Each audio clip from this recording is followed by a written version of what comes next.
வணக்கம்.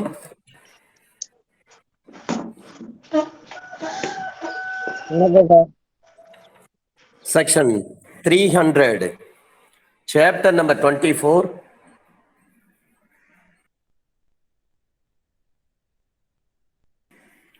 chapter number 24 general provisions as to inquiries and trials. விசாரணைகள் பற்றிய பொது வகைமுறைகள். செக்ஷன் 300 ஒரு குற்றத்திற்காக ஒரு முறை தண்டிக்கப்பட்டவர் அல்லது விடுதலை செய்யப்பட்டவர் அதே குற்றத்திற்காக மீண்டும் விசாரணை செய்யப்படுதல் கூடாது.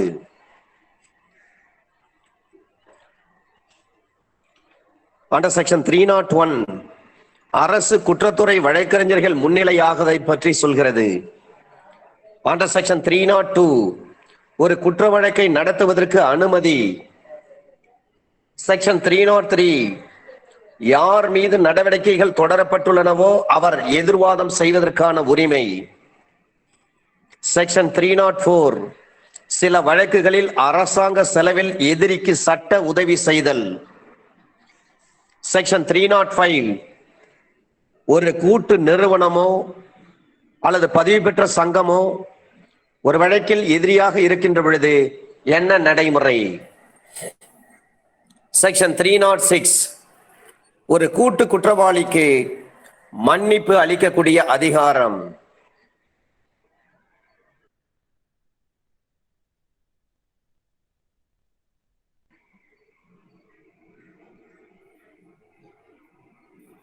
Under section 307 power to tender, power to direct tender a pardon, மன்னிப்பு அளிப்பதற்காக உத்தரவிடும் அதிகாரம்.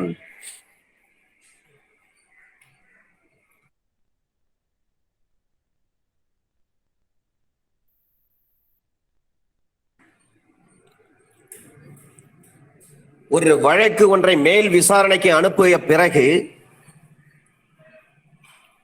ஆனால் தீர்ப்பு பிறப்பிக்கப்படுவதற்கு முன்பாக எந்த நேரத்திலும் எந்த ஒரு நீதிமன்றத்திற்கு அதை ரெஃபர் பண்ணி அனுப்பியிருக்கிறார்களோ அந்த நீதிமன்றம் அந்த குற்றத்தில் நேரடியாக அல்லது மறைமுகமாக யார் சம்பந்தப்பட்டிருக்கிறாரோ அல்லது அந்த குற்றத்தில் யார் பங்கெடுத்து இருக்கிறாரோ அவ்வாறு நேரடியாக அல்லது மறைமுகமாக அல்லது குற்றத்தில் பங்கெடுத்துக் கொண்டு இருப்பவராக கருதப்படுதல் வேண்டும். யாருடைய சாட்சியம் விசாரணையில் பெற்றுக்கொள்ளும் பொருட்டு அத்தகைய நபர்களுக்கு அதே நிபந்தனையின் பேரில் மன்னிப்பை அளிக்கலாம். ஒரு ஜேஎம் கிட்ட ஒரு பிஆர்சி கட்டு பிரிலிமினரி ரெஜிஸ்டர்டு கேஸ் முதல்நிலை பதிவு வழக்கு அதை 209 கமிட்டல் பண்ணி அனுப்புறாரு. கமிட்டல் பண்ணி அனுப்பின பிறகு அது கோர்ட் ஆஃப் செஷனுக்கு வருகிறது. கோர்ட் ஆஃப் செஷனுக்கு வந்த பிறகு அது எதற்காக அனுப்பப்பட்டிருக்கிறது? மேல் விசாரணை செய்யப்படுவதற்காக. மேல் விசாரணை செய்யப்படுவதற்காக. அப்ப மேல் விசாரணை செய்யறாங்கன்னா கண்டிப்பா தீர்ப்பு ஒன்று பகரப்படும். அப்ப அந்த தீர்ப்பு பகரப்படுவதற்கு முன்பாக எந்த நேரத்திலும் அந்த நீதிமன்ற விசாரணைக்காக அனுப்பப்படுகிறதோ எந்த நீதிமன்றத்துக்காக அனுப்பப்படுகிறதோ அந்த நீதிமன்றம்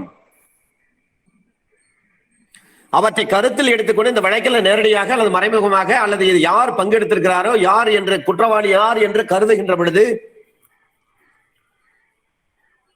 அதற்கு போதுமான சாட்சியம் அந்த விசாரணையில் பெற்றுக்கொண்டு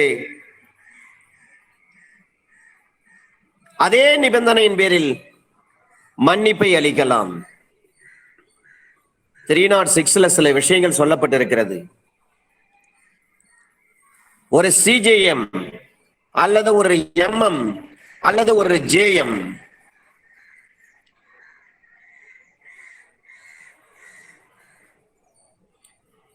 இவர்கள் எப்படி ஒரு கூட்டு குற்றவாளிக்கு மன்னிப்பு அளிக்கிறார்களோ அதே ப்ரொசீஜரை இங்க ஃபாலோ பண்ணலாம் சார். ரெஃபர் பண்ணப்பட்ட பிறகு அண்டர் செக்ஷன் 308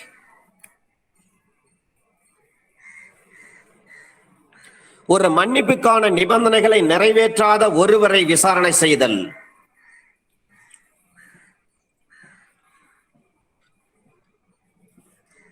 டெண்டரா பார்டன் கொடுத்துட்டாங்க ஒரு அக்காம்ப்ளிஸ்க்கு. 306 அல்லது 307 படி ஒரு மன்னிப்பை ஏற்றுக்கொண்டிருக்கிற ஒரு நபரை பொறுத்து, ஒருவரை பொறுத்து அரசு குற்றத்துறை வழக்கறிஞர் தாம் அவருடைய கருத்தின்படி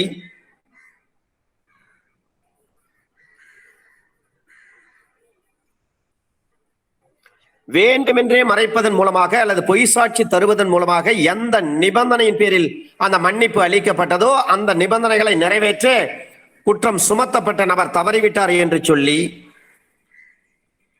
ஒரு உறுதி சான்று அளிக்கின்ற பொழுது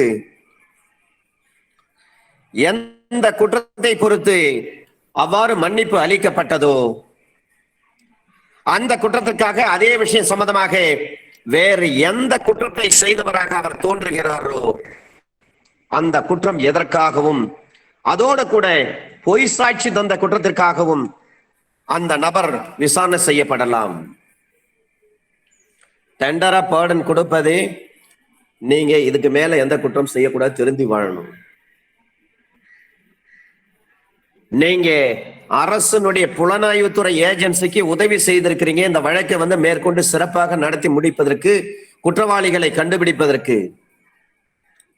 அந்த காரணத்துக்காக தான் உங்களுக்கு மன்னிப்பே அளிக்கப்படுகிறது. சில டேர்ம்ஸ் அண்ட் கண்டிஷன்ஸ் இம்போஸ் பண்ணுவாங்க. அந்த டேர்ம்ஸ் அண்ட் கண்டிஷன்ஸை ஃபாலோ பண்ணணும்.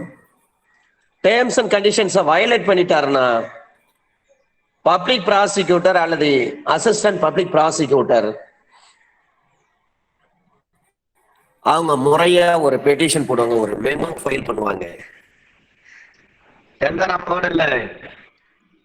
மன்னிப்பு அளிக்கக்கூடிய அதிகாரத்தை பெற்றுக்கொண்டு, மன்னிப்பை பெற்றுக்கொண்டு வெளியில் சென்றவர் வேறொரு குற்றத்தில் ஈடுபட்டிருக்கிறார், பொய் சாட்சி சொல்லியிருக்கிறார் அல்லது கொடுக்கப்பட்ட அந்த நிபந்தனையை மீறி இருக்கிறார் என்று சொல்லி பப்ளிக் ப்ராசிக்யூட்டர் அல்லது அசிஸ்டன்ட் பப்ளிக் ப்ராசிக்யூட்டர் ஒரு மெமோ போடுவாங்க சார்.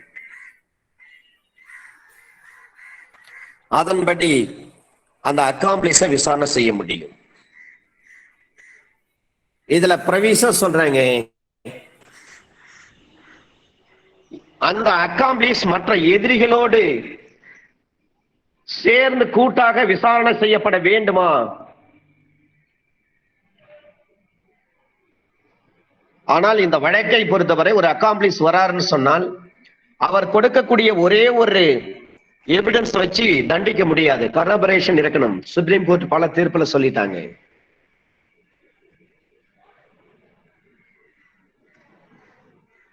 அப்ப மன்னிப்புக்கான நிபந்தனைகளை நிறைவேற்றாத ஒருவரை விசாரணை செய்கின்ற பொழுது அந்த நேரத்துல எல்லா அக்யூஸ் கூட சேர்த்து வச்சு அவர் விசாரணை செய்ய வேண்டிய அவசியம் கிடையாது. அப்படி செய்யவும் கூடாது.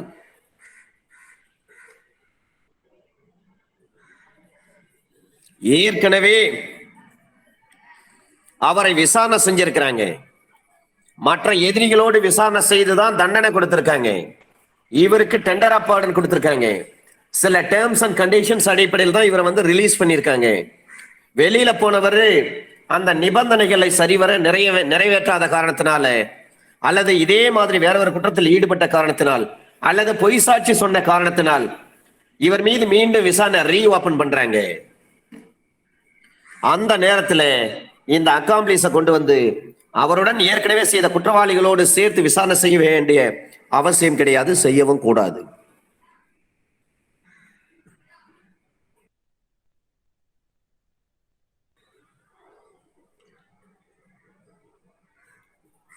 Provided further that மேலும் வரமுறையாக அந்த நபர் பொய் சாட்சி தந்தற்காக உயர்நீதிமன்றத்தினுடைய அனுமதி இல்லாமல் விசாரணை செய்யப்படவே கூடாது. Under section 197 and 340 அதில் சொல்லப்பட்டிருக்கக்கூடிய எந்த குற்றத்திற்கும் இது பொருந்தாது.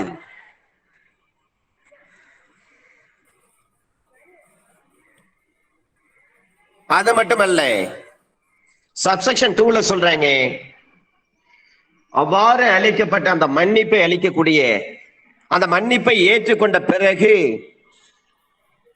ஒரு நபரால் கொடுக்கப்பட்டதும் 164 படி நடுவராலோ அல்லது 306 சப்செக்ஷன் 4 படி ஒரு நீதிமன்றத்தாலோ பதிவு செய்யப்பட்டதான அவரது வாக்குமூலத்தை அவருக்கு எதிரான விசாரணையில் அவருக்கு எதிராக பயன்படுத்த முடியும். அவர் 164 கொடுத்திருந்தாலும் பரவாயில்ல, அல்லது 306 சப்செக்ஷன் 4 கொடுத்திருந்தாலும் பரவாயில்லை. 306 சப்செக்ஷன் 4ல 2 விஷயங்கள் சொல்றாங்க. ஒன்று, அந்த குற்றத்தை விசாரணைக்கு எடுத்துக்கொள்ளுகிற அந்த நடுவரின் நீதிமன்றத்திலும் அல்லது அடுத்து நடக்கக்கூடிய விசாரணை நீதிமன்றத்தில் ஏதேனும் இருக்கும் பட்சத்தில் அதிலும் சாட்சியாக விசாரிக்கப்படுதல் வேண்டும். அவர் ஏற்கனவே பிணையின் பேரில் விடப்பட்டிருந்தால் என்று விசாரணை முடியும் வரை காவலில் வைக்கப்பட வேண்டும். பெயில்ல வெளியில போயிருந்தான்னா ஒன்னும் பிரச்சனை கிடையாது. பெயில்ல வெளியில போகலாம், கடைசி வரையும் ஒரு உள்ள வச்சு ஜெயில வச்சு கேஸ் நடத்துங்க. இதுதான் 306 கிளாஸ் 4ல சொல்றாங்க.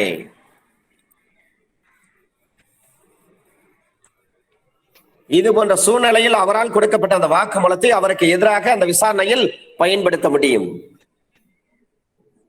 இது போன்ற விசாரணையில் அந்த மன்னிப்பை எந்த நிபந்தனையின் பேரில் அளிக்கப்பட்டதோ அந்த நிபந்தனையை தாம் நிறைவேற்றியிருப்பதாக அவர் வாதுரை செய்ய அவருக்கு எதிர்க்கு உரிமை உண்டு.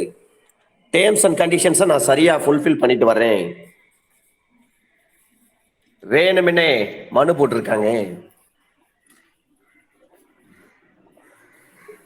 அப்படின்னு சொல்லிட்டு அந்த அப்ரூவருக்கு வழங்கப்பட்டிருக்கக்கூடிய டெண்டர் பார்டன் அதில் விதிக்கப்பட்டிருந்த நிபந்தனைகளை நான் சரிவர கடைபிடித்து வருகிறேன், பூர்த்தி செய்து வருகிறேன் என்று சொல்லி அவர் எதிர்வாதம் செய்வதற்கு அவருக்கு உரிமை உண்டு. அப்ப அந்த நிபந்தனையை நிறைவேற்றவில்லை என்று சொல்லி நிரூபிக்க வேண்டிய பொறுப்பு யாரிடம் இருக்கிறது? யார் இந்த மன்னிப்பு அளிக்கும் அதிகாரத்தை பெற்று வெளியில் இருக்கிறார்களோ அந்த அக்யூஸ்ட்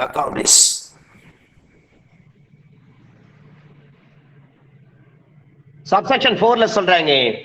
அப்ப விசாரணை நீதிமன்றமானது ஒரு அமர்வு நீதிமன்றமாக இருக்கும் பட்சத்தில் குற்றச்சாட்டு எதிரிக்கு படித்து காட்டப்பட்டு விளக்கப்படுவதற்கு முன்பும், அது ஒரு ஜேஎம் கோர்ட்டாக இருக்கும் பட்சத்தில் பிராசிக்யூஷனுடைய சாட்சிகளை சாட்சியம் எடுப்பதற்கு முன்னாடி அதற்கு முன்பாக எந்த நிபந்தனையின் பேரில் மன்னிப்பு அளிக்கப்பட்டதோ அந்த நிபந்தனையை தாம் நிறைவேற்றி இருப்பதாக எதிரி ஒரு வாதுரை செய்கிறாரா என்று அவரை கேட்க வேண்டும்.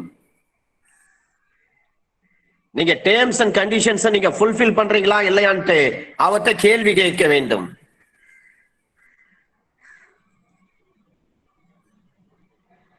இதுவே செஷன்ஸ் கோர்ட்டாக இருக்கும் பட்சத்தில் எதிரிக்கு குற்றச்சாட்டை படித்து காட்டப்படுவதற்கு அல்லது அந்த குற்றச்சாட்டை விலக்கி சொல்வதற்கு முன்பாக ஒரு ஜேஎம் கோர்ட்டாக இருக்கும் பட்சத்தில் பிராசிக்யூஷன் விட்னஸை விசாரிக்கப்படுவதற்கு முன்பாக எந்த நிபந்தனையின் பேரில் மன்னிப்பு அளிக்கப்பட்டதோ அந்த நிபந்தனையை தாம் நிறைவேற்றி இருப்பதாக எதிரி அவர் டிஃபென்ஸ் எடுக்கலாம்.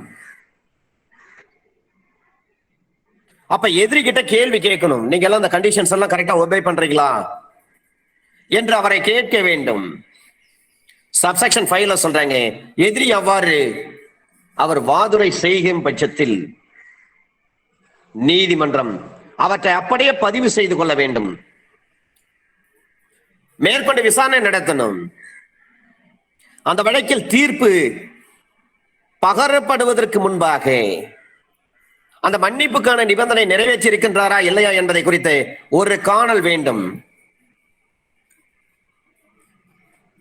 அல்லது அவர் அவ்வாறு நிறைவேற்றி இருக்கிறார் என்ற ஒரு முடிவுக்கு நீதிமன்றம் வருகின்ற பொழுது அந்த சட்டத்தில் என்ன சொல்லப்பட்டிருக்கிறதோ அது எது எப்படி சொல்லப்பட்டிருந்தாலும் கூட அந்த எதிரியை விடுதலை செய்ய வேண்டும். 5 விஷயங்களை சொல்றாங்க சார் 308ல. ஒரு 306 and 307ல மன்னிப்பு அளிக்கும் அதிகாரத்தை பயன்படுத்தி ஒரு அக்யூஸ்ட வெளியில விடுறாங்க. அவர் டேர்ம்ஸ் அண்ட் கண்டிஷன்ஸை ஃபுல்ஃபில் பண்ணலன்னு சொன்னா பப்ளிக் ப்ராசிக்யூட்டர் அல்லது அசிஸ்டன்ட் பப்ளிக் ப்ராசிக்யூட்டர் என்ன பண்ணுவாங்கன்னா ஒரு ரிப்போர்ட் மெமோ ஒன்று கொடுக்கணும் கன்சர்ன் கோர்ட்டுக்கு. இதுல பிரவீசம் என்ன சொல்றாங்க, அப்படி வெளியில போனவருக்கு மன்னிப்பு பெற்றுக்கொண்டு வெளியில போனவரை மற்ற எதிரியோடு சேர்த்து விசாரணை செய்யக்கூடாது. மேலும் வரமுறையை என்ன சொல்றாங்கன்னா, உயர்நீதிமன்றத்தினுடைய அனுமதி இல்லாமல் ஒரு 197 அல்லது 340 இதுல எந்த ஒரு குற்றமாக இருந்தாலும் சரி அவரை விசாரணை செய்யாதீங்க. நீங்க சப்செக்ஷன் 2ல மன்னிப்பை பெற்றுக் கொண்ட பிறகு அவரால் கொடுக்கப்பட்ட ஒரு 164 அல்லது 306 சப்செக்ஷன் 4 ஆஃப் சிஆர்பிஎஸ் படி ஒரு நீதிமன்றத்தில் பதிவு செய்யப்பட்ட எந்த ஒரு உரையாக இருந்தாலும் வாக்குமூலமாக இருந்தாலும் அந்த எதிரிக்கு எதிராக பயன்படுத்த முடியும். சப்செக்ஷன் 3ல சொல்றாங்க, எந்த நிபந்தனையின் பேரில் அந்த விசாரணையில் அவருக்கு மன்னிப்பு எந்த நிபந்தனையின் பேரில் அளிக்கப்பட்டதோ அந்த நிபந்தனையை தாம் நிறைவேற்றி இருப்பதாக அதை நிரூபிப்பதற்கு எதிரிக்கு உரிமை உண்டு.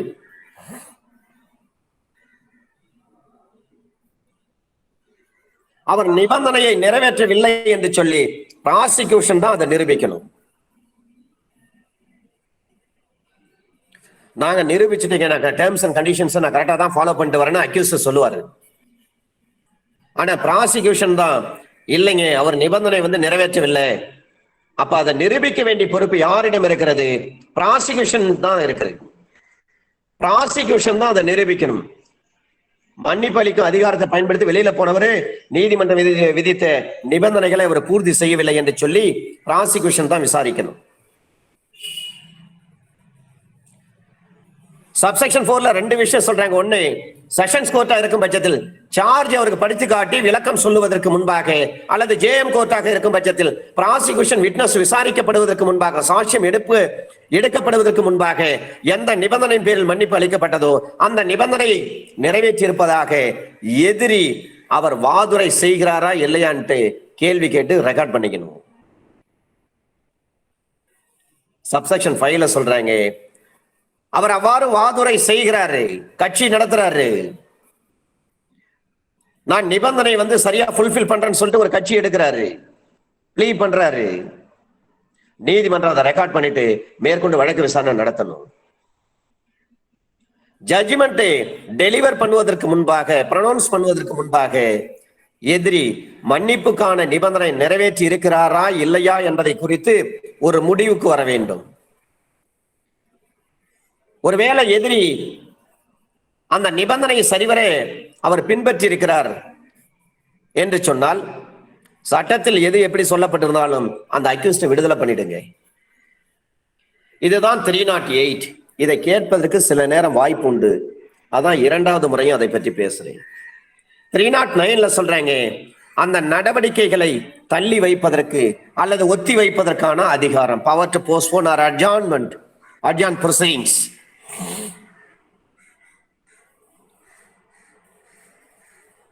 சாட்சி எல்லாம் கோர்ட்ல வந்திருக்காங்க. அப்ப முன்னிலையாகி இருக்கக்கூடிய சாட்சிகள் அனைவரையும் விசாரித்து முடிக்கும் வரையில் ஒவ்வொரு வழக்கு விசாரணையும் அடுத்தடுத்த நாள் தொடர்ந்து விசாரிக்க வேண்டும். டே பை டே விசாரிக்கணும். அந்த வழக்கை ஒத்தி வைப்பது அவசியமானது என்று கருதினாலன்றி மற்ற வழக்கை நீதிமன்றம் ஒத்தி வைத்தல் கூடாது. இது நியாயமானதுன்னு கோர்ட் நினைச்சா வழக்கை ஒத்தி வைக்கலாம், இல்லைன்னா தொடர்ந்து அடுத்த நாள் என்று சொல்லி அந்த வழக்கை விசாரிக்கலாம். அப்ப வழக்கை அட்ஜார்ன் பண்ணி வச்சிருக்காங்க, ஒத்தி வச்சிருக்காங்க. நீதிமன்றம் அந்த வழக்கை ஒத்தி வைப்பதற்கான காரணத்தை பதிவு செய்து கொள்ள வேண்டும். இதுல பிரவீசர் சொல்றாங்க, பெண்கள் சம்பந்தமான ஒரு குற்றமாக இருக்கும் பட்சத்தில் குற்றப்பத்திரிகை தாக்கல் செய்யப்பட்ட தேதியிலிருந்து 2 மாதங்களுக்குள்ளாக அது முடிக்கப்பட வேண்டும்.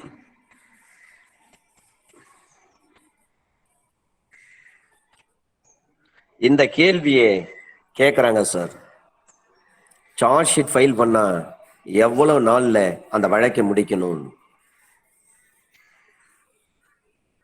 ஆனா செக்ஷன் 309 பிரவிசோல தான் சொல்லியிருக்காங்க, அந்த சார்ஜ் ஷீட் இறுதி அறிக்கை தாக்கல் செய்யப்பட்ட தேதியிலிருந்து 2 மாதங்களுக்குள் அந்த விசாரணை முடிக்கப்பட வேண்டும். இது 3/2/2013 இருந்து நடைமுறைக்கு வருகிறது. அண்டர் செக்ஷன் 309 சப்செக்ஷன் 2ல சொல்றாங்க, ஒரு நீதிமன்றம் அந்த வழக்கை விசாரணைக்கு எடுத்துக்கொண்ட பிறகு ஒரு விசாரணை எதையும் துவக்குவதை தள்ளி வைப்பது அவசியமானது என்ற முடிவுக்கு வரும் பட்சத்தில் அது பொருத்தமானது என்று நினைக்கும் நிபந்தனைகளின் பேரில் அந்த விசாரணை தள்ளி வைக்கலாம். அல்லது எதிரி காவலில் இருப்பாரானால், ஜெயிலில் இருப்பாரானால், ஒரு ஆர்டர் மூலமாக, கட்டளை ஒன்றின் மூலமாக மீண்டும் அவரை காவலில் வைக்கலாம்.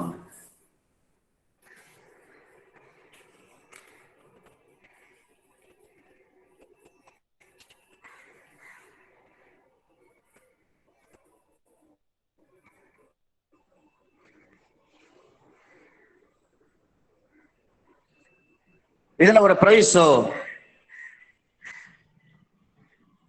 அந்த ஜுடிஷியல் மேஜிஸ்ட்ரேட் தொடர்ந்து 15 நாட்களுக்கு மேற்பட்ட காலத்திற்கு காவலில் வைக்க கூடாது. இதே விஷயத்தை 167லயும் சொல்லியிருப்பாங்க. provided further that சாட்சிகள் முன்னிலையாகி இருக்கின்ற பொழுது காரணம் இல்லாமல் அவர்களை விசாரிக்காமல் வழக்கை தள்ளி வைக்க கூடாது. காரணத்தை வழக்கு கட்டில் பதிவு செய்ய வேண்டும். ப்ராசிக்யூஷன்ல இருந்து விட்னஸ் வந்துட்டாங்கன்னா அவங்கள விசாரிக்காம அட்ஜார்ன் பண்ணாதீங்க. அப்படி அட்ஜார்ன் பண்றீங்கன்னா அதற்கான காரணத்தை நீங்க பதிவு பண்ணி வழக்கு கட்டோட சேர்க்க வேண்டும். நோட்ஸ் பேப்பர்ல அதை எழுதி கேஸ் பண்டலோட சேர்த்துக்கணும்.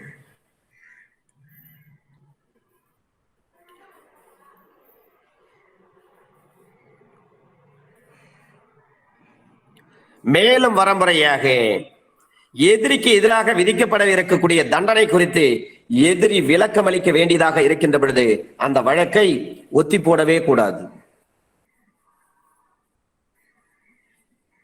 அக்யூசேஷனை சார்ஜ் நம்ம அவர்கிட்ட படிச்சு காட்டுறோம். அரசு தரப்புல சந்தேகத்துக்கு இடமின்றி இந்த வழக்கு நிரூபிக்கப்பட்டுள்ளது. சாட்சியங்கள், சான்றாவணங்கள் அனைத்தும் உங்களுக்கு எதிராக இருக்கிறது.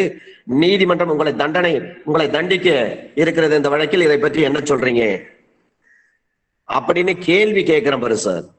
அந்த நேரத்துல அந்த வழக்கை ஒத்தி வைக்கவே கூடாது.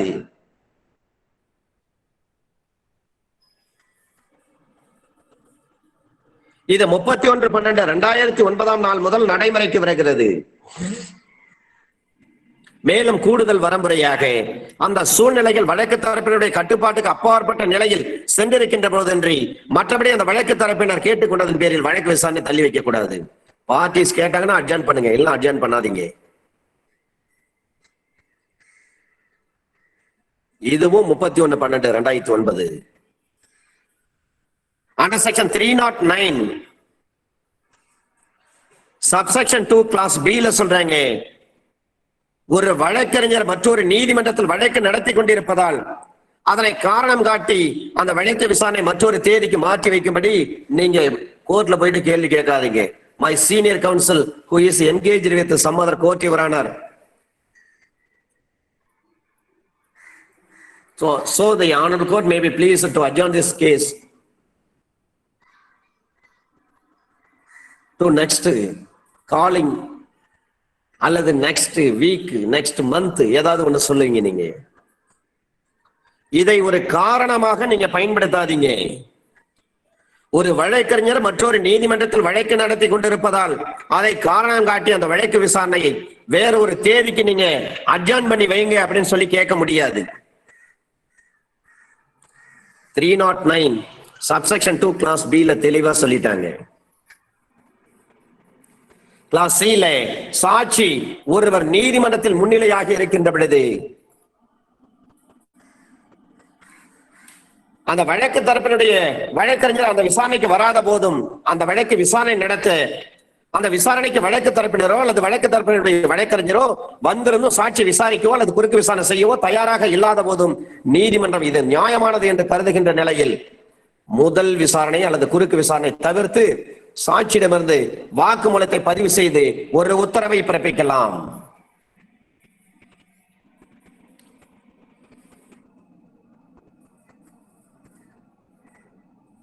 Under section 309 subsection 2 clause C தெளிவா சொல்லப்பட்டிருக்கிறது.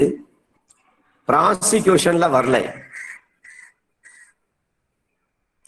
ஏபிபி அல்லது பிபி வராத ஒரு சூழ்நிலை.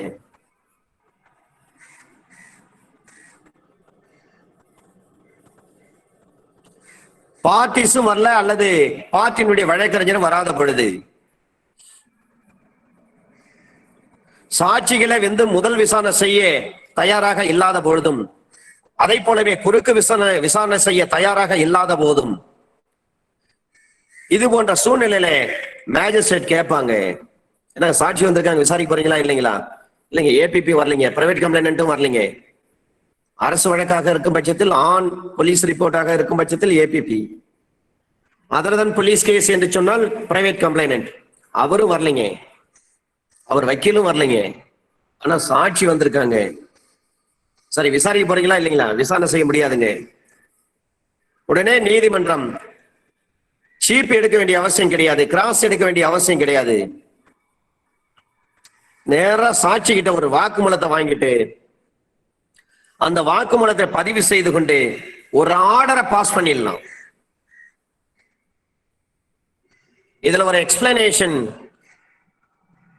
எந்த குற்றத்தை செய்திருக்க கூடும் என்று எதிரின் மீது குற்றச்சாட்டு சுமத்தப்பட்டிருக்கிறதோ, சந்தேகம் எழுப்புவதற்கு போதுமான சாட்சியம் கிடைத்திருந்து அவரை காவலில் வைப்பதனால் மேற்கொண்டு சாட்சியம் கிடைக்கலாம் என்பதாக தோன்றுமானால் இது மீண்டும் காவலில் வைப்பதற்கு நியாயமான காரணமாகும்.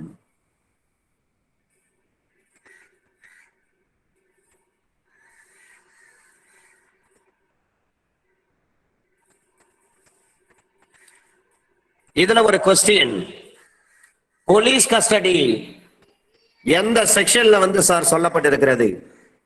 யாரா சொல்லுங்க sir. 167 subsection 3. 167 sir. Subsection 3 sir. Subsection 3ல என்ன விஷயங்கள் சொல்லப்பட்டிருக்கிறது? First 15 days உள்ள போலீஸ் கஸ்டடி கேட்கலாம் சார். ஃபர்ஸ்ட் 15 டேஸ்க்குள்ள போலீஸ் கஸ்டடி கேட்கணும். அப்ப அது எந்த வழக்குல தீர்மானமா சொன்னாங்க? Anupam Kulkarni versus CBI. Anupam Kulkarni versus CBI. Tamil Nadu வழக்கு ஒண்ணு சொல்லுங்க. வினோத் குமார் கேசவ் சார். எஸ்பி கேசுங்க, வருண் குமார் எஸ்பி.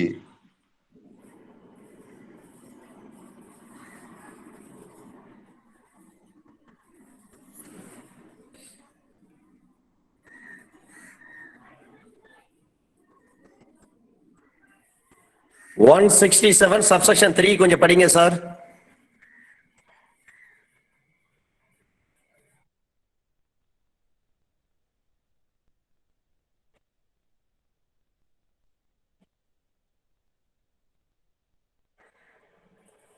அப்ப அந்த காவல்துறையினுடைய பாதுகாவலில் வைப்பதற்கு இந்த பிரிவின்படி அதிகாரம் அளிக்கப்படுகிற ஒரு நடுவர் தாம் அவ்வாறு செய்வதற்கான காரணங்களை பதிவு செய்ய வேண்டும். Under section 167 subsection 3 அதே விஷயத்தை தான் இங்கேயும் சொல்லப்பட்டிருக்கிறது.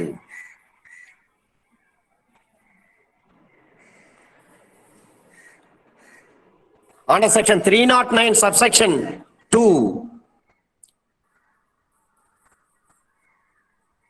கிளாஸ் C ஒரு எக்ஸ்பிளனேஷன்ல இதை தெளிவா சொல்லியிருக்காங்க. ஒரு எதிரி ஒரு குற்றம் செய்திருப்பதாக சந்தேகம், நியாயமான சந்தேகம் இருக்கும் பட்சத்தில் அதுக்கு போதுமான சாட்சியம் கிடைத்திருந்து அவரை காவலில் வைப்பதனால் மேற்கொண்டு சாட்சியம் கிடைக்கலாம் என்பதாக தோன்றும் பட்சத்தில் இது மீண்டும் காவலில் வைப்பதற்கு நியாயமான காரணமாகும்.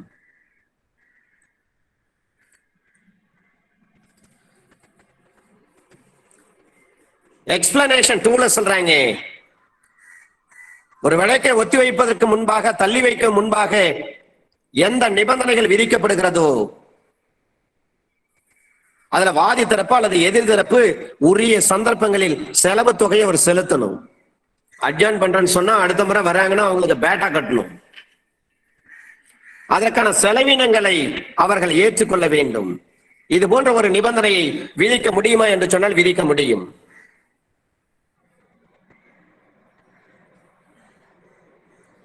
Under section 310 local inspection நீதிபதி அல்லது நடுவர் ஒரு வழக்கை விசாரணைக்கு எந்த கட்டத்திலும் சரி வழக்கு தரப்பினர்களுக்கு உரிய அறிவிப்பு கொடுத்த பிறகுதான் ஒரு குற்றம் எந்த இடத்தில் செய்யப்பட்டதாக சொல்லப்படுகிறதோ அந்த இடத்தை விசாரணையில் கொடுக்கப்பட்ட சாட்சியத்தை சரியானபடி புரிந்து கொள்வதற்காக அவ்வாறு பார்க்க வேண்டியது தன்னுடைய கருத்தின்படி அவசியமாக இருக்கிறது என்று சொல்லி ஆய்வு செய்யலாம். உண்மையிலே சம்பவம் எந்த இடமோ அந்த இடத்துக்கு வந்து நாங்க பாக்குறோம், சாட்சி யாரா இருந்தா நேர்ல வந்துருங்க, இது நியாயமானது. அப்ப அனாவசியமான ஒரு தாமதமே இருக்கக்கூடாது. Without making any delay. அப்ப சம்பவ இடத்துக்கு நேரடியா வந்து விசாரணை பண்றாங்க, அதில் தொடர்புடைய சங்கதிகளை பற்றி குறிப்பு எழுத வேண்டும். ஒரு போலீஸ் ஆபீசர் ஒரு மர்டர் நடந்திருக்கு, அந்த பிளேஸுக்கு போறாரு, பிளேஸ் ஆஃப் அக்கரன்ஸ் போறாருன்னா என்ன பண்ணுவாங்க? வரைபடம் போடுவாங்க. அந்த இடத்துல என்னென்ன ஒரு சட்டையினுடைய பட்டன் கிடந்தா கூட அதை கைப்பற்றுவாங்க. ஏதாவது அக்யூஸ்டுக்கு சம்பந்தப்பட்ட பொருளோ அல்லது டிசீஸருக்கு சம்பந்தப்பட்ட பொருளோ ஏதாவது இருந்தாலும் அதை கைப்பற்றுவாங்க. டிசீஸினுடைய ரத்தங்கள் மண்ணில் பட்டு இருந்தால் அந்த ரத்த கரையுடைய அந்த மண்ணை அப்படியே எடுத்து லேபுக்கு அனுப்புவாங்க. அது டிசீஸ்ன்னு கிடையாது, அக்யூஸ்ட் ரத்த கரை கூட கிடைக்கலாம். அப்ப இந்த வேலையெல்லாம் அவங்க செய்யலாம். ஆனால் இங்கே லோக்கல் இன்ஸ்பெக்ஷன் சொல்லுகின்ற பொழுது இந்த சம்பவம் எங்கே நடைபெற்றதோ அந்த இடத்திற்கு வந்து விசாரணை செய்தால்தான் சில விஷயங்கள் உண்மைத்தன்மை தெரிய வரும் என்ற ஒரு நியாயமான காரணம் இருக்கும் பட்சத்தில், இது அவசியமானது என்று ஆய்வு செய்யலாம் என்ற ஒரு நிலை இருக்கும் பட்சத்தில், எந்தவித தாமதத்தையும் செய்யாமல் உடனடியாக சம்பவ இடத்திற்கு வந்து அந்த சம்பவ இடத்தில் என்னென்ன தென்படுகிறதோ புலப்பட்டவை எதுவாக இருந்தாலும் சரி தொடர்புடைய சங்கதிகளை பற்றி ஒரு குறிப்பை எழுதி கொள்ளலாம். அப்ப அந்த மெமரண்டம் எதை பற்றி பேசுகிறது? ஒரு ஸ்டேட்மெண்ட் ரெக்கார்ட் பண்றாங்க, அந்த ஸ்டேட்மெண்ட் அந்த வழக்கு கட்டளுடைய ஒரு பாகமாகத்தான் அதை வைத்தல் வேண்டும். அப்ப ப்ராசிக்யூஷன் சைடு அல்லது டிஃபென்ஸ் சைடு அல்லது கம்ப்ளைண்ட் சைடு அவர் வழக்கில் உள்ள வேற எந்த தரப்பினராக இருந்தாலும் சரி, அவர் அவ்வாறு விரும்புகிறார் பட்சத்தில் அந்த ஸ்டேட்மெண்ட் காப்பி அவருக்கு ஃப்ரீ ஆஃப் காஸ்ட்ல கொடுக்கணும் சார்.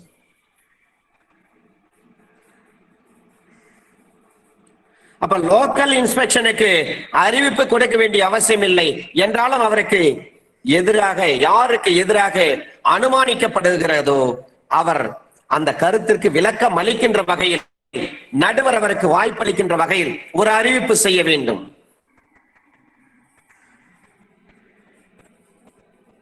இந்த லோக்கல் இன்ஸ்பெக்ஷனை பற்றி சிஆர்பிஸ்ல வேற எந்த இடத்துல சார் சொல்லியிருக்காங்க?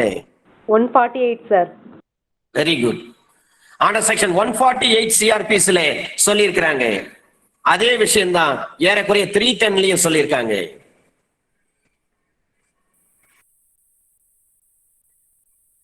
அண்டர் செக்ஷன் 311 முக்கியமான சாட்சிக்கு அழைப்பானை பிறப்பிக்க அல்லது முன்னிலையாகியுள்ளவரை விசாரிப்பதற்கான அதிகாரம், power to summon material witness or examine person present.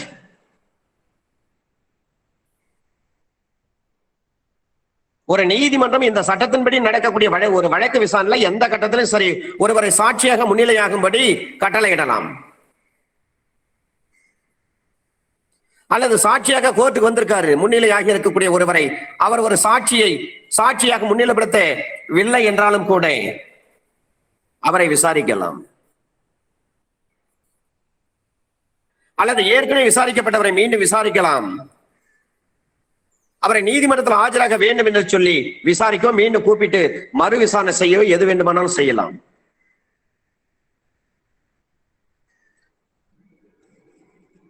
அப்ப சாட்சி ஒருவர் நீதிமன்றத்தில் முதல் விசாரணையை செய்யப்பட்டு குறுக்கு விசாரணை செய்யப்படாத இருக்கின்ற பொழுது அவரை குறுக்கு விசாரணை செய்வதற்காக மீண்டும் நீதிமன்றத்துக்கு ஒரு சம்மன் மூலமாக அவரை வரவழைக்க முடியும். அப்ப நாம தான் ப்ராசஸ் கட்டணும்.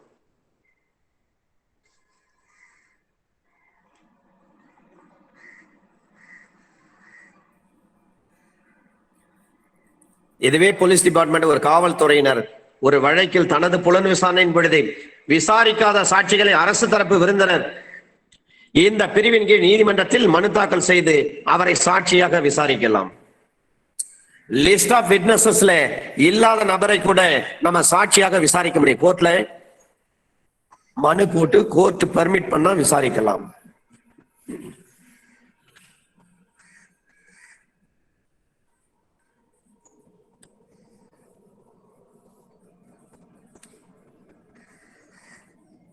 இந்த 311ல வினோத்குமார் ஜட்ஜ்மெண்ட் தான் காட்டுறாங்க. வினோத்குமார் ஜட்ஜ்மெண்ட் மூலமாக நீதிமன்றத்திற்கு சாட்சிகள் வந்திருக்காங்கன்னா அன்னைக்கே நீங்க குறுக்கு விசாரணை செய்யணும். அன்றைய தினமே நீங்கள் குறுக்கு விசாரணை செய்யப்பட வேண்டும். வினோத்குமார் ஜட்ஜ்மெண்ட் ஃபுல்லும் படிச்சு பாருங்க சார். அதுல பல வருஷம் டிராகன் ஆன் ப்ரொசீடிங்ஸ் பண்ணிருக்காங்க. அதனாலதான் சுப்ரீம் கோர்ட் அந்த மாதிரி ஒரு தீர்ப்பு டெலிவர் பண்ணாங்க. அதன் பிறகு மெட்ராஸ் ஹைகோர்ட்டினுடைய ஜட்ஜ்மெண்ட் நிறைய இருக்கு. ரொம்ப நீண்ட காலம் ஒரு வழக்கை இழுத்தடிக்க கூடாது, அதுக்காக தான் அந்த ஜட்ஜ்மெண்டே கொடுத்தாங்க. அதன் பிறகு மெட்ராஸ் ஹைகோர்ட் ஜட்ஜ்மெண்ட் எல்லாம் வந்திருக்கு.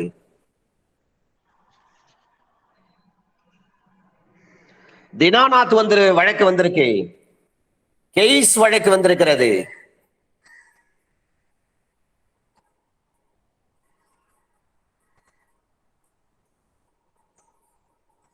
ரத்தன்லால் வழக்கு வந்திருக்கிறது, மஞ்சு தேவி வழக்கு வந்திருக்கிறது. இது எல்லாம் பெஸ்டான வழக்கு. மெட்ராஸ் ஹைகோர்ட் தீர்ப்பு 2 தீர்ப்பு இருக்கு சார். குறுக்கு விசாரணை பண்றதுக்கு ஜட்ஜி சொல்றாங்க, நீங்க குறுக்கு விசாரணை பண்ண முடியாதுங்க, தொண்டை சரியில்லை, ரெடி ஆகலைங்க, வேற ஒரு தேதிக்கு ஒத்தி வைங்கன்னு கேக்குறீங்க. ஜட்ஜி விடாப்படியா இருக்காரு. இல்ல எதிரி தரப்பு வழக்கறிஞருக்கு போதுமான வாய்ப்பு அளித்தும் அவர் குறுக்கு விசாரணை செய்யவில்லை என்று சொல்லி அப்படியே டைப் பண்ணி க்ளோஸ் பண்றாங்கன்னு வச்சுங்க. எவிடன்ஸ் விட்டுறாதீங்க. நிறைய ஜட்ஜ்மெண்ட் இருக்கு. ப்ராசிக்யூஷன் தரப்புல, ஏபிபி தரப்புல அல்லது பிபி தரப்புல வினோத்குமார் ஜட்ஜ்மெண்ட் தான் கொண்டு வந்து காட்டுவாங்க. வினோத்குமார் ஜட்ஜ்மெண்ட் கொடுத்தாலும் ஒன்னும் பிரச்சனை கிடையாது. அதன் பின்னிட்டு பல தீர்ப்புகள் வந்திருக்கு.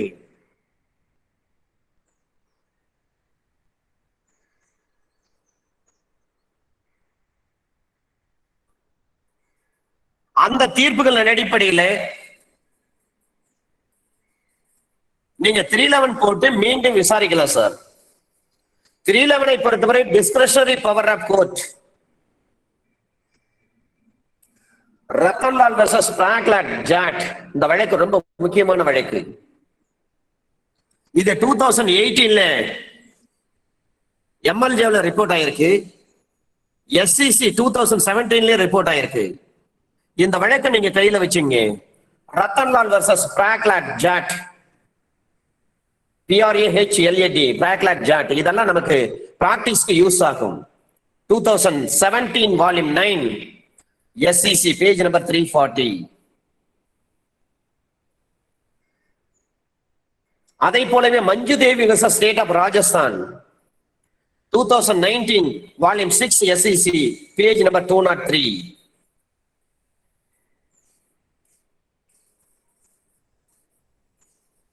Swapan Kumar Chatterjee versus CBI 2019 volume 14 SCC page number 328. அப்ப ரீகால் ஆஃப் விட்னஸ் பொறுத்தவரை state of Haryana versus Ram Meher 2016 volume 8 SCC page number 762. இது எல்லாமே முக்கியமான வழக்கு சார். நீங்க 311 போடுறீங்கன்னு சொன்னா இந்த வழக்கு கையில வச்சுங்க. ஜட்ஜி என்ன சொன்னாலும் நீங்க எதுவுமே பேசாதீங்க, இந்த ஜட்ஜ்மெண்ட்டை கொடுங்க, ஆட்டோமேட்டிக்கா வேலை நடக்கும். சரிங்க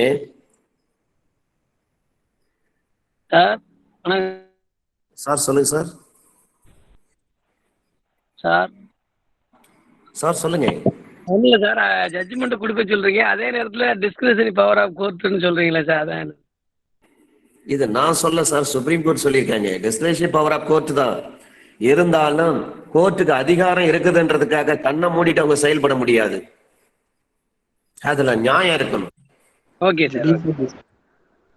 இதுல என்ன சொல்றாங்க? The power under section 311 CRPC must be exercised with caution and circumspection and only for strong and valid reasons.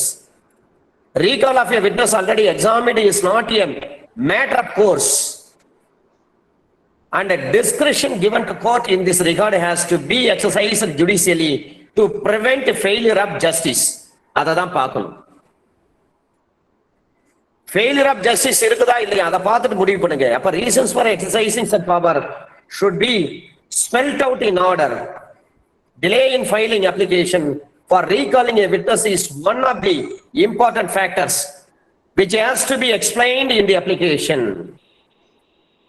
Ratanlal versus Prakhlad Jat, 2017, volume 9 SEC, page number 340. Failure of justice இருந்தாதான் எதா இருந்தாலும் நடவடிக்கை எடுப்பாங்க சார். இல்லனா petition allow ஆகும். Petition வேக போடாதீங்க, prolong பண்ணு போடாதீங்க. சரிங்க, 311 போடுறீங்க, 311 டிஸ்மிஸ் ஆயிடுச்சு. அதே கோர்ட்ல மீண்டும் 311 பெட்டிஷன் போட முடியுங்களா? Yes sir. முடியும் சார், முடியும் சார். எதை வச்சு சொல்றீங்க சார்? சார் இப்ப சொல்றீங்க செகேஸ் கோர்ட்ல 3 முறை போட்டிருக்காங்க சார். மூணாவது முறை 10,000 ரூபாய் காசுல அலோட் பண்ணிருக்காங்க சார். இப்போ சார் அது வந்து ஃபர்ஸ்ட் பெயில் போடுறோம் சார், அந்த பெயில் வந்து டிஸ்மிஸ் ஆயிடுதுங்க sir. Second time third time bail போட்டு அதே கோர்ட்ல அலோ ஆகுதுல சார், அதுதான் அது எந்த ப்ரொவிஷன்ல சார் 311 பொறுத்தவரையிலும் போடுறாங்க சார். சரிங்க, ஆனா ஒன்ஸ் வந்து டிஸ்மிஸ் ஆனா ரிவிஷன் ஹைகோர்ட் தான் போகணும்னு சொல்றாங்களே தவிர இங்கேயே போடுறாங்க சார். சரிங்க, ஸ்டார் பிராக்டிகலா சொல்றாரு. ஓகே, இப்ப என்னுடைய கேள்வி, ஒரு மூணாவது பெயில் முறை போட்டு அலோட் பண்ணிருக்காங்க சார். இப்போ பண்ணிருக்காங்க. Right sir. ஒரு பெயில் பெட்டிஷன் போடுறீங்க சார், அது டிஸ்மிஸ் ஆயிடுச்சு சார். அதே கோர்ட்ல மீண்டும் பெயில் பெட்டிஷன் போடுறீங்க, அதுவும் டிஸ்மிஸ் ஆகுது. அதே கோர்ட்ல பெயில் பெட்டிஷன் போடுறீங்க, டிஸ்மிஸ் சார். அது பெயில் வந்து சேஞ்ச் ஆஃப் சர்க்கியூமெண்டன்சஸ்ல போடுறாங்க சார். அதுதான் சார் சிஆர்பிஸ்ல எங்க சொல்லியிருக்காங்க, அதான் என் கேள்வி. Once dismiss the bail by the court, subsequently you have to file a same application before the same court. In which provision of CRPC? அதான் என் கேள்வி. சார் நீங்க தான் சார் சொன்னீங்க, ஆனா செக்ஷன் மட்டும் சொல்லல சார். சரிங்க, நீங்க கொஞ்சம் ட்ரை பண்ணுங்க, பிறகு நான் சொல்றேன். இந்த 311 பெட்டிஷனை பொறுத்தவரை 397 சப்செக்ஷன் 2 எது சார் சொல்றது? 397 சப்செக்ஷன் 2 வந்து பார பற்றி பேசுது. ஒரு இன்டர்லோகேட்டரி ஆர்டர் இருக்கும் பட்சத்தில், ஒரு இடைக்கால உத்தரவு இருக்கும் பட்சத்தில் அதை எதிர்த்து நீங்க அப்பீல் போக முடியாது சார்.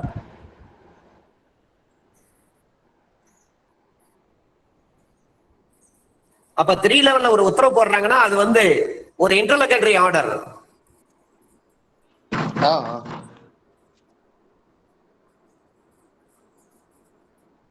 அதை எதிர்த்து நீங்க அப்பீல் போக முடியாது.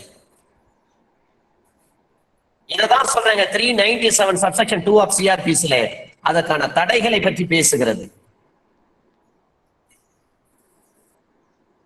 தினாநாத் வழக்கு, கேஸ் வழக்கு, இந்த 2 வழக்கிலையும் சொல்றாங்க 311 ஒன்ஸ் டிஸ்மிஸ் ஆயிட்டா அதே கோர்ட்ல திரும்ப நீங்க போடுங்க 311 சொல்றாங்க.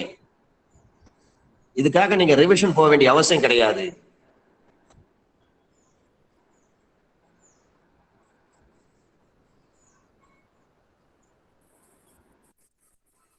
Under section 311 capital A,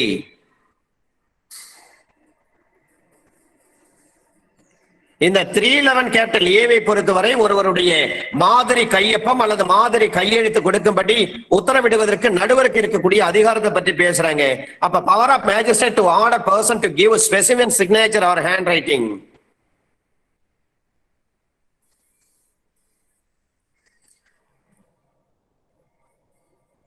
ஒரு சிஆர்பிசியின் படி ஒரு வழக்கை புலன் விசாரணை செய்யறாங்க அல்லது அந்த வழக்கை விசாரணை நடத்துறாங்க. இந்த நோக்கத்திற்காக எதிரியா இருந்தாலும் சரி அல்லது விட்னஸாக இருந்தாலும் சரி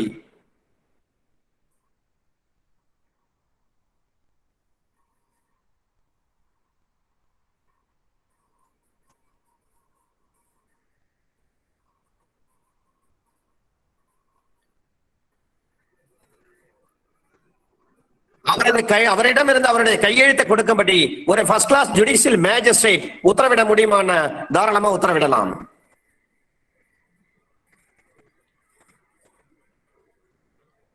அந்த ஆர்டர்ல குறிப்பிடப்பட்டிருக்கக்கூடிய நேரத்துல குறிப்பிடப்பட்டிருக்கக்கூடிய இடத்துல அந்த நபரை ஒப்படைப்பதன் மூலமாக அல்லது நேரில் தோன்றுவதன் மூலமாக ஒரு மாதிரி கையொப்பங்களை அல்லது மாதிரி கையெழுத்தை கொடுக்கும்படி ஒரு ஃபர்ஸ்ட் கிளாஸ் ஜுடிஷியல் மேஜிஸ்ட்ரேட் ஒரு ஆர்டரை பாஸ் பண்ண முடியும். 23/6/2006 இருந்து இது நடைமுறைக்கு வருகிறது. அப்போ ஒரு வழக்கு விசாரணை தொடர்பான ஒரு புலன் விசாரணை இருக்கிறது. அப்போ ஒரு வழக்கு தொடர்பான ஒரு புலன் விசாரணை அல்லது நடைமுறை சம்பந்தப்பட்டிருப்பதாக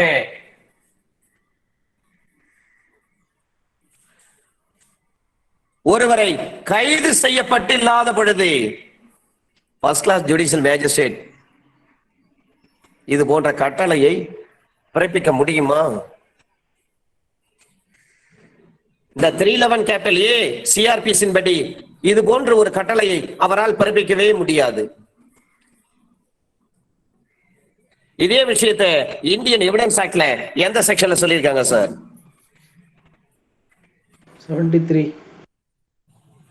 47 சார். சொல்லுங்க மேடம். சிக்னேச்சர் கம்பேர் பண்றது 73 தான்.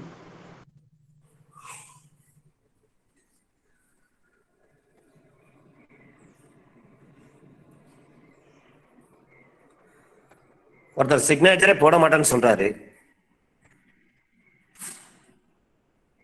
அவர் என்ன செய்வீங்க நீங்க?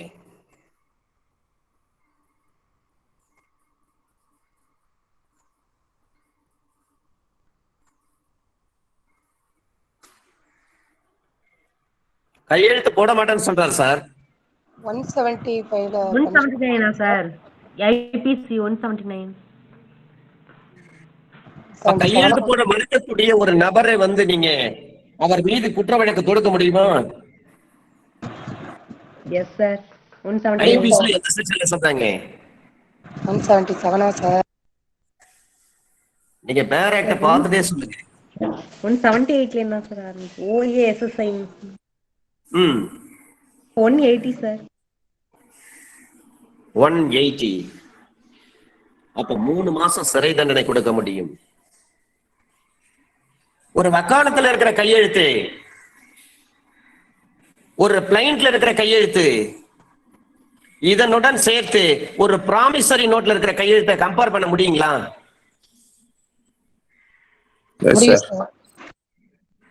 சுப்ரீம் கோர்ட் சில தீர்ப்புல என்ன சொல்லியிருக்காங்கன்னா அந்த மாதிரி கம்பேர் பண்ணாதீங்கன்னு சொல்றாங்க. ஆனா இப்ப வந்த தீர்ப்பு என்ன சொல்றாங்க? கம்பேர் பண்ணலாம்னு சொல்றாங்க. மெட்ராஸ் ஹைகோர்ட் ஜட்ஜ்மெண்ட் கம்பேர் பண்ணலாம்னு சொல்றாங்க.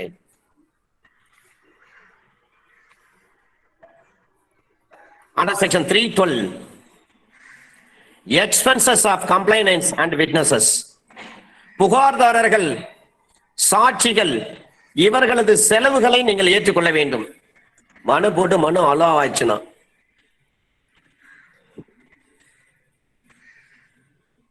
ஒரு மாநில அரசால் செய்யப்படும் அல்லது விதிகள் எவற்றுக்கேனும் உட்பட்டு ஒரு குற்ற வழக்கு நீதிமன்றம் எதுவும் இது நியாயமானது பொருத்தமானது என்று நினைத்தால் இந்த சட்டத்தின்படி அத்தகைய நீதிமன்றத்தின் முன் நடக்கும் வழக்கு விசாரணையின் போது முன்னிலையாகி சாட்சி யாருக்கு வேண்டுமானாலும் சரி ஏற்பட்டிருக்கக்கூடிய ஒரு நியாயமான செலவுகளை அரசாங்கம் செலுத்த வேண்டும் என்று கட்டளையிடலாம்.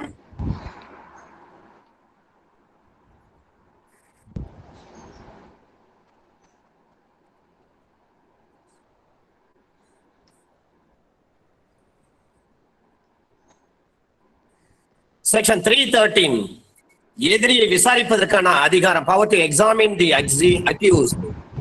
அப்ப நீதிமன்றத்தில் நடைபெறக்கூடிய எந்த ஒரு வழக்கு விசாரணைகள் இருந்தாலும் சரி, சாட்சியத்தில் எதிரிக்கு எதிராக தோன்றுகின்ற பொழுது அதனுடைய விவரங்களை எதிரிக்கு நேரடியாக விளக்குவதற்கு எந்த அளவுக்கு முடியுமோ அந்த அளவுக்கு நீதிமன்றம் அவருக்கு படித்து காட்ட வேண்டும்.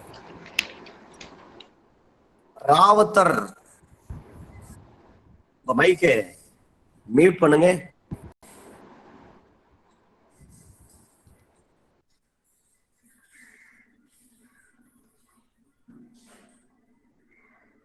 Under section 313 subsection 1 class A சொல்றாங்க, எதிரி ஏற்கனவே எச்சரிக்கை செய்யாமலேயே அவசியமானது என்று நீதிமன்றம் நினைக்கின்ற பொழுது, நீதிமன்றம் எண்ணுகின்ற பொழுது அந்த கேள்வி எதிரிடம் கேட்கலாம். கிளாஸ் B சொல்றாங்க, வாதி தரப்பு சாட்சிகள் விசாரிக்கப்பட்ட பிறகு எதிரி எதிர்வாதம் செய்ய கூப்பிடுவதற்கு முன்பு அந்த வழக்கை பொறுத்து அவரை விசாரணை செய்யணும். ப்ராசிக்யூஷன் விட்னஸ் சொல்லிட்டாங்க,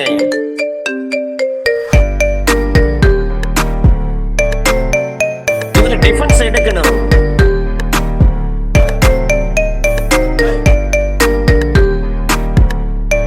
டிஃபென்ஸ் எடுப்பதற்கு முன்பாக எதிரி கிட்ட கேள்வி கேட்டு அதை ரெக்கார்ட் பண்ணிக்கணும். இதுவே ஒரு சம்மன் கேஸாக இருக்கும் பட்சத்தில் அக்யூஸ் நேர்ல ஆஜராக வேண்டாம் என்று சொல்லி ஒரு 205 அலோ பண்ணிருப்பாங்க. அப்ப சிஆர்பிசி 313 சப்செக்ஷன் 1 கிளாஸ் B படி எதிரியை விசாரிப்பதை தவிர்த்து விடலாம். ஒரு சம்மன் கேஸ்ல 205 அலோ பண்ணியிருந்தாங்கன்னா அக்யூஸ் விசாரிப்பதை தவிர்க்கலாம். சப்செக்ஷன் 2ல சொல்றாங்க, சப்செக்ஷன் 1 படி விசாரிக்கின்ற பொழுது இந்த கேள்விதான் சார் நிறைய இடத்துல கேட்கறாங்க ஜுடிஷியல் எக்ஸாம்ல. அண்டர் செக்ஷன் 313 சப்செக்ஷன் 2 அவருக்கு ஓத் ஆர் அஃபர்மேஷன் ஏதாவது செய்து வைக்க முடியுமா? சத்திய பிரமாணமோ அல்லது உறுதிமொழியோ ஏதாவது செய்து வைக்க கூடாது. 313 கொஸ்டின்ல ஓத் ஆர் அஃபர்மேஷன் எதுவும் செய்ய வேண்டிய அவசியம் கிடையாது, செய்யக்கூடாது. இதான் 313 under section 313 subsection 2 of CrPC. Subsection 3ல சொல்றாங்க,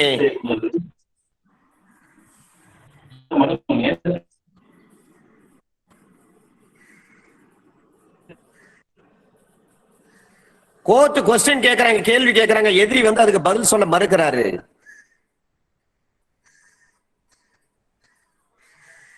அல்லது அந்த கேட்ட கேள்விக்கு பொய்யான விடைய சொல்றாரு. அதனால அவருக்கு தண்டனை கொடுக்க முடியுமா? முடியாது.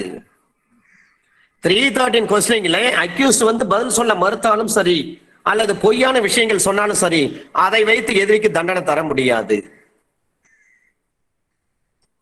சப்செக்ஷன் 4ல சொல்றாங்க, அந்த எதிரியால் கொடுக்கப்பட்ட விடைகள் விசாரணையின் பொழுது கவனத்திற்கு எடுத்துக் கொள்ளப்படலாம். ஆனால் அவை வேற எந்த குற்றத்தை ஏனும் செய்திருப்பதாக காட்டக்கூடிய போக்கில் அமையும் பட்சத்தில் அது சம்பந்தமாக விசாரணை நடத்தும் பொழுது அதில் உள்ள விடைகள் அவருக்கு சாதகமாகவோ அல்லது பாதகமாகவோ சாட்சியத்தில் பயன்படுத்தப்படலாம். அதனால ரொம்ப கேர்ஃபுல்லா தான் இருக்கணும் இந்த மாதிரி இடத்துல. சப்செக்ஷன் 5ல சொல்றாங்க, அந்த அக்யூஸ்ட் கிட்ட கேட்ட கேள்விகள் என்னென்ன கேள்விகள் கேட்கப்பட வேண்டும் என்பது சம்பந்தமாக கேள்விகள் தயாரிக்கப்படுகின்ற பொழுது நீதிமன்றம் அரசு தரப்பு வழக்கறிஞருடைய உதவியையும் மற்றும் எதிரி தரப்பு வழக்கறிஞருடைய உதவியையும் நாடலாம்.